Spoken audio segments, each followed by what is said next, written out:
Ikwento niyo 'yan sa inyong mga kakilala, ikwento niyo 'yan sa inyong mga ano 'no, sa inyong mga kapatid na binabalahura ang budget ng gobyerno, okay? That's the first thing.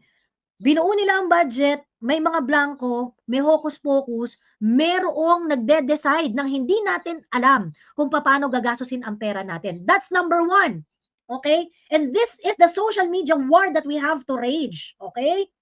Ipaalam sa lahat na ginagago ang ating national budget. Okay? Through the blank items in the bicameral report. Okay? Pangalawang badge ng pangbababoy sa ating budget ay ang House of Representatives na ang kakapal na mga pagmumuka, inuuna ang issue sa mga vloggers pero hindi maipaliwanag kung saan nila ginastos at para saan ang pera na dinagdag nila sa sarili nila. 12 billion 2023, 12 billion 12.5 billion 2024, 17 billion for 2025. Ito ang mga dapat ipagpaliwanag ng mga crocodile dyan.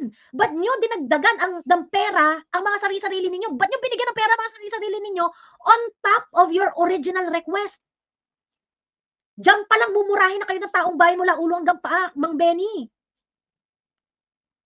At pag minumura kayo ng tao sa daming pera niya na hindi nyo maipaliwanag mga putang ina ninyo kung paano nyo ginagastos, kung saan nyo dinadala, deserve nyo pong mamura mula ulo hanggang paa.